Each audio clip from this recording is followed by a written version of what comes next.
काहीच नाही, एकदम फिट अँड फायनल होते आमचे वडील. आणि मागचे गुरुवारी थोडं त्यांना पायाला असं जाणवू लागलं की जसं का त्यांना उचलायला थोडा त्रास होतोय, स्नायू थोडं आकसल्यासारखं वाटतंय. तर आम्हाला वाटलं की थोडं पॅरालिसिसचा अटॅक असं काय असं म्हणून मंचरला आम्ही घेऊन गेलो. मंचरला MRI टेस्ट केला, CT स्कॅन केलं, बाकीचे सगळे रिपोर्ट केले, सगळे नॉर्मल आले. मग त्या डॉक्टरला थोडं असं शंका आली का हे बहुतेक GBS आहे. तर ते म्हणले तुम्हाला पुण्याला घेऊन गेलं तर बरं होईल. आम्ही पुण्याला घेऊन गेलो आणि जातानाच त्यांच्या थोडं तब्येत श्वास घ्यायला प्रॉब्लेम व्हायला लागला, बाकीचे शरीर जेड आहे सगळं काम करायचे बंद करावं लागले. नंतर दवाखान्यात गेलो आणि रात्री बोन मेरो करून आम्ही फ्लूइड घेतलं मणक्यातून आणि त्याचं टेस्टिंग केलं. तर रात्री 9 वाजता आमचा रिपोर्ट आला का GBS ते पॉझिटिव्ह आहे. मग रात्री आम्ही त्यांचं ट्रीटमेंट चालू केली. त्याचे इंजेक्शन पण महागडे, एक बहुतेक पेशंटला 5 डोस द्यावा लागतात असं डॉक्टरने सांगितलं. आणि एक डोसचे काही 61,000 रुपये किंमत आहे. त्यामुळे थोडी खर्चिक आहे. बाकीचे ICU मध्ये ठेवावं लागलं त्यांना, नंतर व्हेंटिलेटर लावावं लागलं. आणि 2 दिवसांनी हा आजार इतका वाढला तर हळूहळू शरीराचे पूर्ण स्नायू सगळे स्थूळ व्हायला लागले, निकामी व्हायला लागले. असं करत करत ते हार्टाचे स्नायूपर्यंत गेले. आणि हार्टचे स्नायू पण ब्लडिंग म्हणजे ब्लड जेवढा पुरवठा व्हायला पाहिजे हृदयाला तेवढा होत नव्हता. आणि त्यांचं BP एकदम लो होऊन गेलं. पण डॉक्टरनी कंट्रोल आणि एकदा हृदय तर पूर्ण बंद पडलं. मग CPR देऊन हृदय चालू केलं परत. आणि परत कार्डिओलॉजिस्टला जे स्पेशलिस्ट चेस्टचे आहे त्यांना आपण हृदयाच्या स्पेशलिस्टला बोलवलं. त्यांनी काय BP वाढवण्यासाठी औषध पाणी केलं. हे करून सुद्धा आणि दुसरा डोस तर चालू होता आपला IVIG म्हणून याचे इंजेक्शन येतं या आजाराचं, ते इंजेक्शन चालूच होते. आणि दुपारी परत 3:30 वाजता परत हार्ट बंद पडला. परत एकदा CPR डॉक्टर लोकांनी कोशिश करून परत एकदा चालू केलं. पण तेव्हा त्यांनी सांगितलं तो क्रिटिकल आहे आपल्यासाठी, म्हणले अवघड वाटतंय सगळं. आणि रात्री 10:30ला हृदय परत बंद पडलं. तर म्हणले स्नायूचा इतका बॅक्टेरियाचा इफेक्ट झालेला आहे का स्नायू पूर्ण ब्लड सर्क्युलेशन पूर्ण करू शकत नाही. आणि हे करून वडिलांचं मग शेवटी रात्री 10-10:30ला 4 दिवसात हे सगळं घडलं. आणि 10:30 वाजता त्यांचं निधन झालं. आरोग्य अधिकारी काय फोन आला होता किंवा बोलले तुमच्याशी काय? नमस्कार, मी पत्रकार किशोर वाघमारे. संपूर्ण जगामध्ये ज्या GBS आजाराने थैमान घातले तो आज घोडेगाव या ठिकाणी धडकलेला आहे. घोडेगावमध्ये शिरकाव केलेला आहे. तर आपल्या सोबत आहेत घोडेगावचे शिवसेना प्रमुख नंदकुमार बोराडे. पाहुयात त्याबद्दल काय माहिती देतात ते. नमस्कार. आजार या ठिकाणी वृंदावन कॉम्प्लेक्स या ठिकाणी पटेल या घरामध्ये GBS आजाराचा एक पेशंट भेटलाय. त्याबाबत काय माहिती आहे का तुम्हाला? मला या आजाराबाबत 1-2 दिवसापूर्वी समजलं होतं. ती खात्री करण्यासाठी आज मी या ठिकाणी ज्या GBS आजाराने एक रुग्ण दगावलेला आहे त्या ठिकाणी स्वतः मी व्हिजिट दिली आणि त्यांच्या मुलाला जाऊन भेटलो. तर त्यांनी असं सांगितलं जे GBS आजाराने गेलेले आहेत त्यांचं वय आहे 66. त्यांचं नाव नारायण पोकार म्हणून. तर ते एक्सपायर झालेले 4-5 दिवस झाले. आणि GBS आजार इतका घातक आहे अख्ख्या जगामध्ये, ज्या आजाराने थैमान घालते. आणि तो आजार शक्यतो ते पेशंट यांना जगत नाही. जर जगलं त्याला खर्च किती होता. आता आम्ही ज्या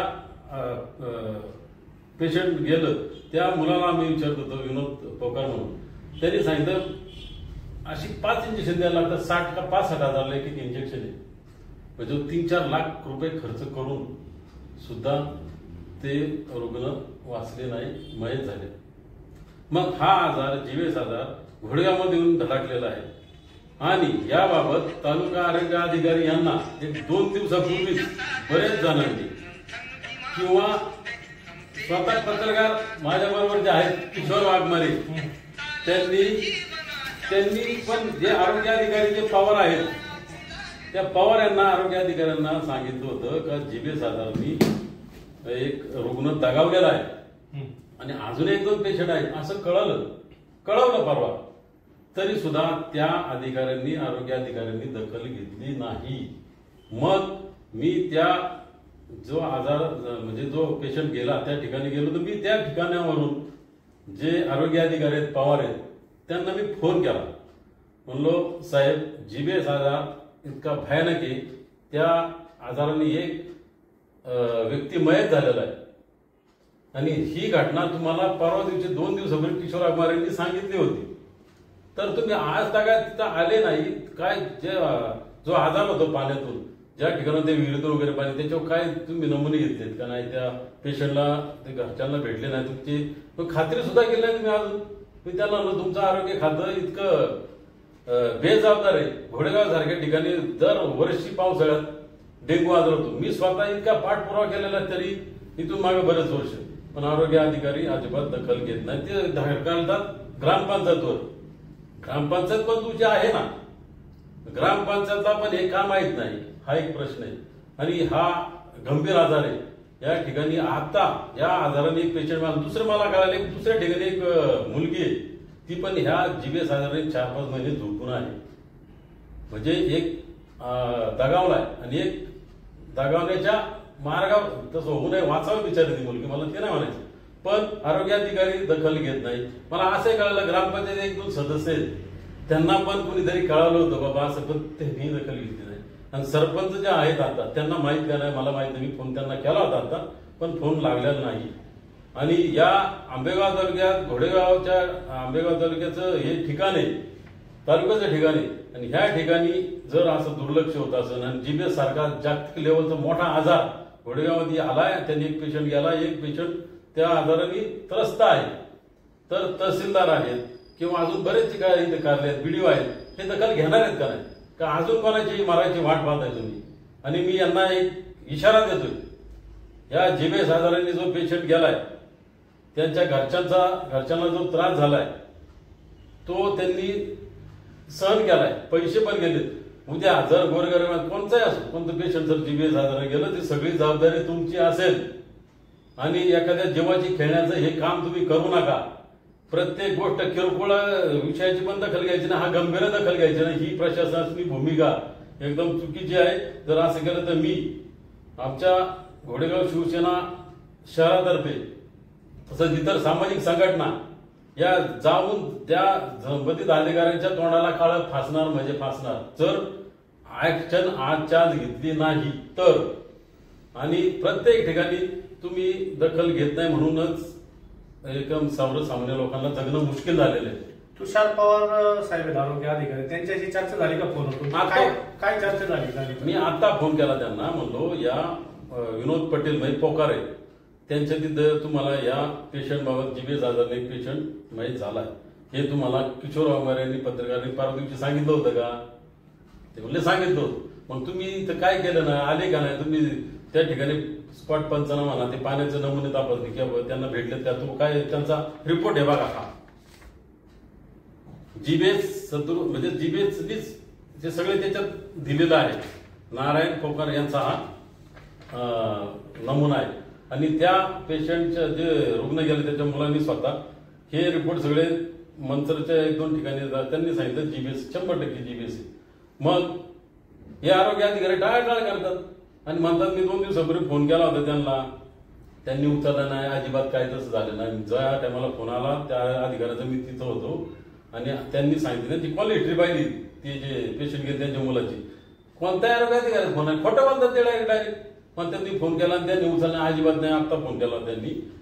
जबाबदार पत्रकार जेव्हा सांगतोय तालुका अधिकाऱ्यांना आणि ते दुर्लक्ष करतात, याच्या अजून काय काय पाहिजे? म्हणजे तुम्ही लोकांना मारायचं ठरवले का?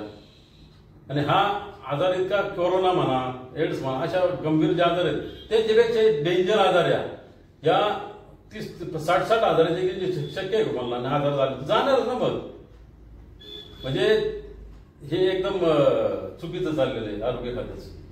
मला हे म्हणायचं. तुम्हाला अजून काय विचारायचं? मग तुम्ही यापुढे यानंतर तुमची काय भूमिका राहणार आहे? म्हणजे आता या उपाययोजना काय आहे याच्यावर? उपाययोजना तालुका अधिकाऱ्यांना माहित आहे. ज्या ठिकाणी समजा तो जीबीएस आजार आहे तो पाण्यातून होतो असं समजा प्राथमिक आपल्याला कळतं, पण अशा बऱ्याचशा दुसऱ्या पण कारणांनी होऊ शकतो. ते कुठल्या गावाला गेले होते का? दुसऱ्या कोणत्या गावावरून आले होते का? इथं स्थानिकच झालं? नाही, हे स्थानिक आहेत बरेच वर्ष. हे जे पोकार पटेल इथंच झालंय का त्यांना? इथंच हे ज्या ठिकाणी आता आम्ही जाऊन आलो तिथे त्यांच्या मागे कुठेतरी एक विहीर आहे, त्या विहिरीचं पाणी त्यांना आहे.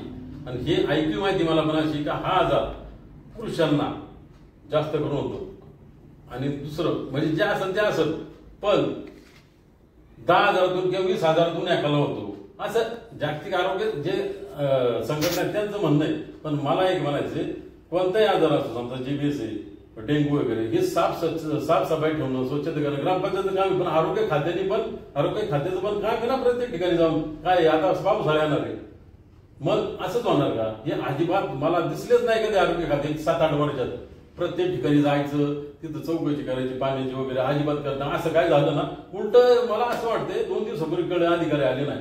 म्हणजे ज्यांना वाटतं आपला नाकाम म्हणजे ते काहीच करत नाही, हे उघड होऊ नये म्हणून आजाराला ना ही तर आले नाही.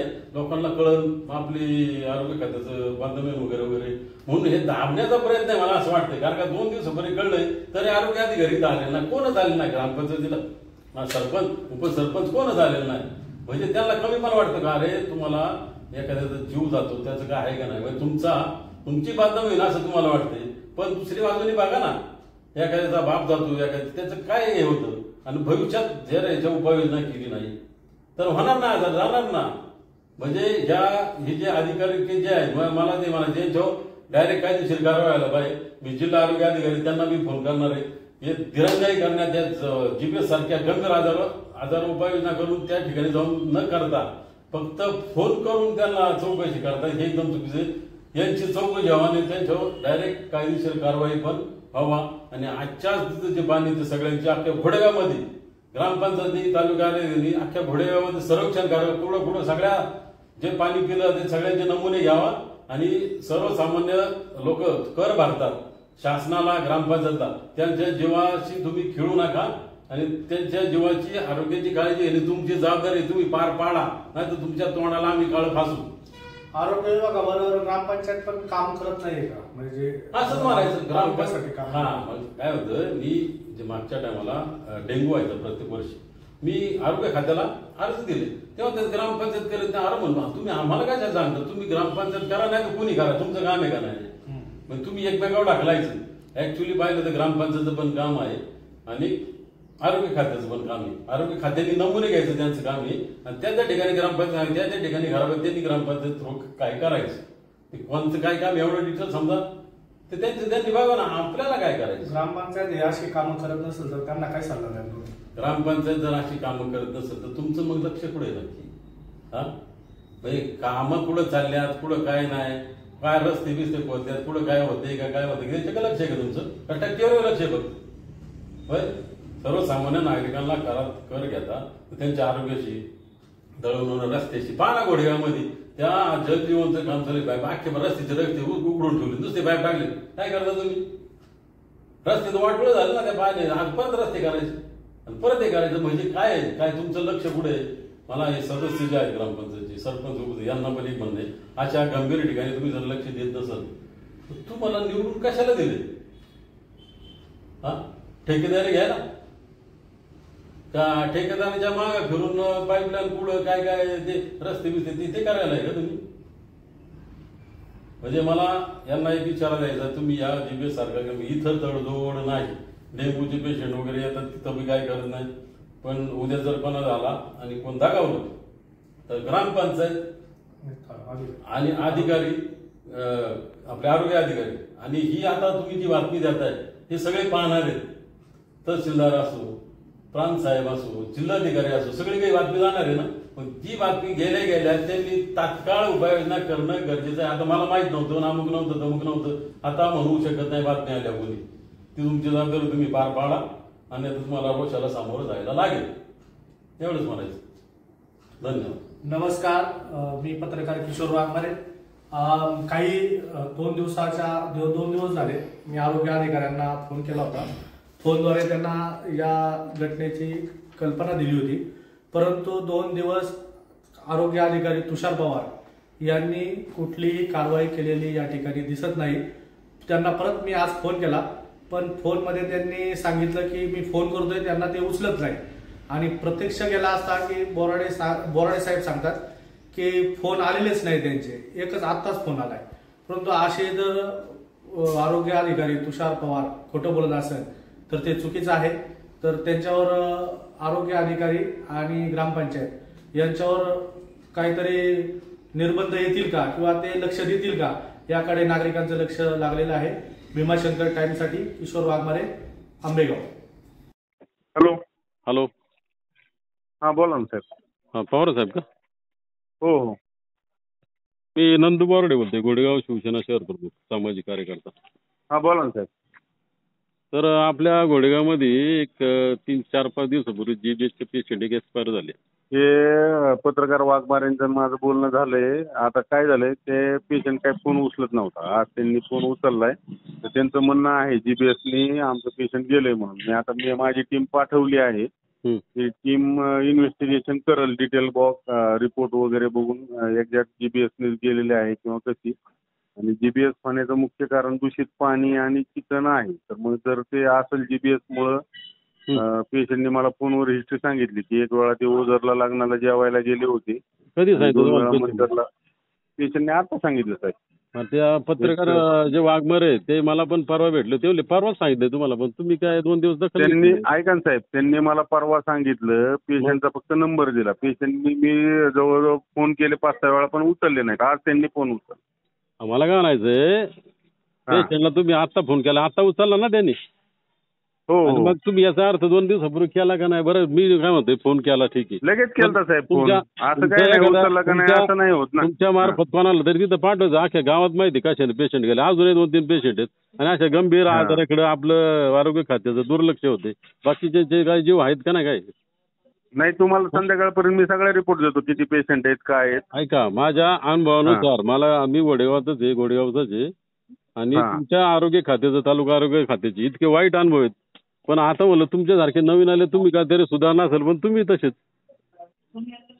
सुधारणा म्हणजे काय नेमकं साहेब? दरवर्षी घोडेगावमध्ये पावसाळ्यात डेंग्यू होतो.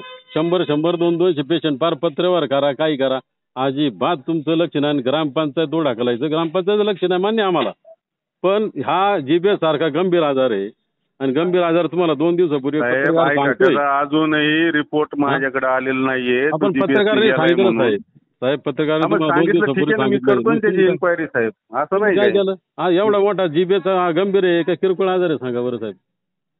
नाही, मग मी तुम्हाला तेच सांगतो, त्या गंभीर आजाराच्या बाबतीत आपण पण काहीतरी चुकीचं देऊन नाही ना ते हे करणार. नाही आपल्याला तुम्ही काय ऐका साहेब, NIV रिपोर्ट लागेल, मी ते रिपोर्ट चेक करतो आणि त्याच्यानुसार तुम्हाला सांगतो. त्यांनी मला परवा संध्याकाळी सांगितलं, मी त्यानंतर फोन केले पेशंटला. नाही, पण परवा दिवशी लगेच कोणतरी पाठवलं असतं. तुमचं सगळं नेटवर्क आहे, सगळं पाठवलं झालं नसतं का? नाही, ठीक आहे ना. मग आता ते एखाद्या पेशंटच्या घरी डेथ झाली, ते फोन नाही उचलले, ते कुठं राहतात, काय राहतात, त्यांनी पण मला डिटेल नाही सांगितलं. असं होणारच नाही, फोन नाही उचलले. आता फोन तुमचा आला होता ना, म्हणले तुम्ही केला होता ना त्यांना. मी आता केलता फोन, आता उचलला त्या पेशंटच्या रिलेटिव्हनी साहेब फोन.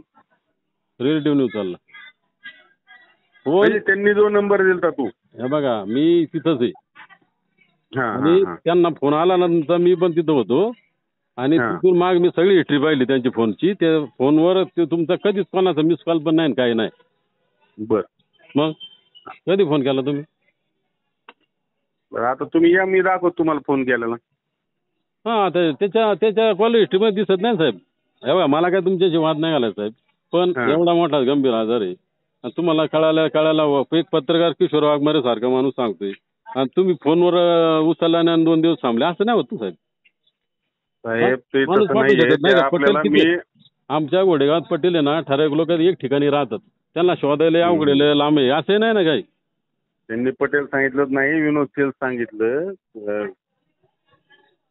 ठीक आहे, मी तुम्हाला संध्याकाळपर्यंत डिटेल अहवाल देतो. तो रिपोर्ट कसा पॉझिटिव्ह आहे, NIVचा आहे किंवा काय, तिथले पाणी नमुने पण आपण सगळं तुम्हाला डिटेलमध्ये. पाण्याने झाले, तुम्ही ना आता तरी तात्काळ कारवाई करायची. तिथं पाणी ती विहीर आहे, ते पाण्याचं सगळं चेक करा तुम्ही, त्याच्यात वेळ घालवला. उद्या जर एखादा पेशंट आलं, पेशंटला जर झाला आणि पेशंट गेला तर ही सगळी जबाबदारी पेशंट गेल्याची तुमची राहील. कारण का तुम्हाला 2 दिवसापूर्वी कळालेलं आहे. तुम्ही आज तागायत आतापर्यंत काहीच कारवाई त्याच्यावर केलेली नाही. आणि जर उद्या कोणाला जर झालं घोडेगावात परत, तर आरोग्य खात्याची ही जबाबदारी राहील. मला हे सांगायचं, बाकी काय नाही सांगायचं.